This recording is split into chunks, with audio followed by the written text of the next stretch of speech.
Hey everyone, welcome to the Decorative Den, a look inside my craft room where I share all things crafting, planning, and DIY. My name is Charity and I am so happy to have you here with me. Today I'm going to be sharing a little planner DIY project.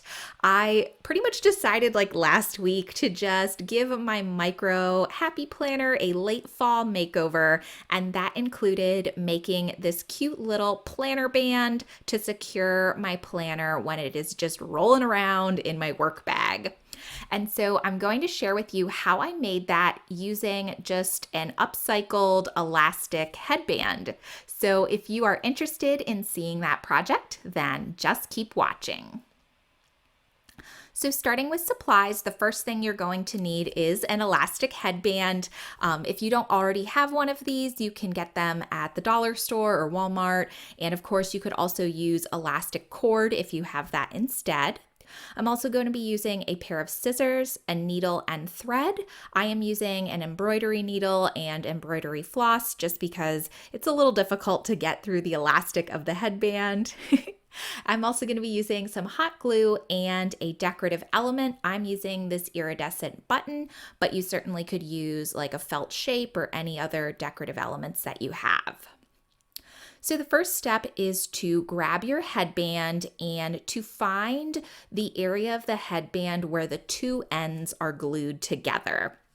And that is the spot that you're going to cut the headband apart at. And I'm cutting it here because this will prevent the ends from fraying since they already have that glue on the end. I'm then going to grab my micro happy planner, and you can do this really with any size planner that you have.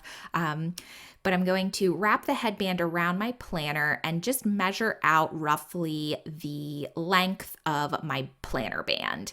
And if you're using a discbound planner like I am, or really any other planner that you can add inserts to and really expand the size of, I like to just kind of keep that in mind of how thick your planner usually is. So for example, I left a little extra room when cutting my planner band just because I knew that I was going to be adding more inserts to this planner and that it would end up being a little thicker than it is right now. So that just ensures that my band will at the end fit comfortably around my planner even with more inserts. So as you can see, this end that I just cut is fraying a little bit. So just to prevent that from fraying anymore, I'm going to grab my hot glue gun and add a dab of hot glue on the end here. I'm then just going to set aside my headband and let that hot glue dry for a little bit. And while I am letting that dry, I'm going to grab my needle and my thread and get that prepped. So as I said before, I am using embroidery floss. So I just took one thread of the embroidery floss and I folded it over on itself, making a looped end.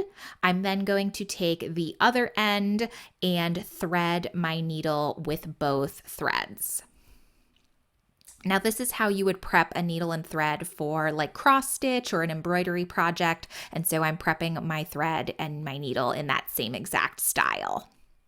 I'm then going to grab my headband and add another dab of hot glue, this time to just secure the two ends together.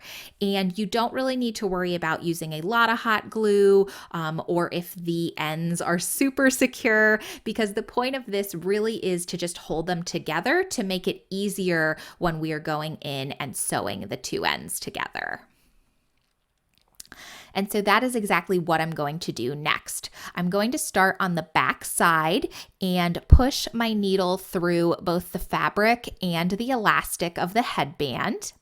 I'm then going to take my needle and cross over that area where the two ends are glued together and go back down through the opposite end of the headband. And when I do this, I'm going to make sure not to pull my thread all the way through, so that way I can thread the needle through this little looped end and pull everything tight to secure my thread.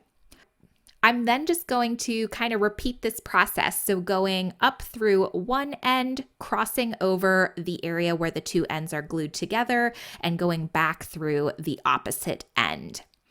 And as you can see, it kind of looks a little rough. You definitely don't need to have great sewing skills for this. It is totally okay if it looks like a hot mess. Mine definitely did. But that is the point of our decorative element. So we're going to use that to just cover up this glue and these stitches, so that way the finished product looks really clean and beautiful.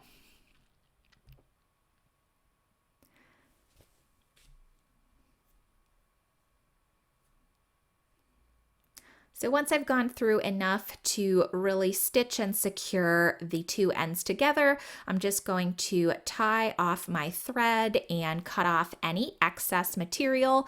And then after that, I just like to give the band a little tug just to make sure that everything is secure and it will work well when I am stretching it around my planner. So now I'm going to grab some more thread. This time I used 2 strands of embroidery floss, but I did just fold them over on themselves and thread the needle the exact same way. And now I'm going to attach my button to the elastic headband. And so because my button that I'm using had 4 holes, I lined it up so 2 of the holes ran vertically and parallel to the planner band. And so I started by just stitching through those 2 holes running parallel and going back through the band itself. Once I had gone through that way a few times and it felt secure, I switched to the 2 holes that ran perpendicular to the planner band, and those were actually wide enough that they laid on either side of the band for me. And so I just kind of went through those and wrapped around the back end of the band. Again, just making sure everything was kind of secure and that I knew my button wouldn't fall off or move in any way.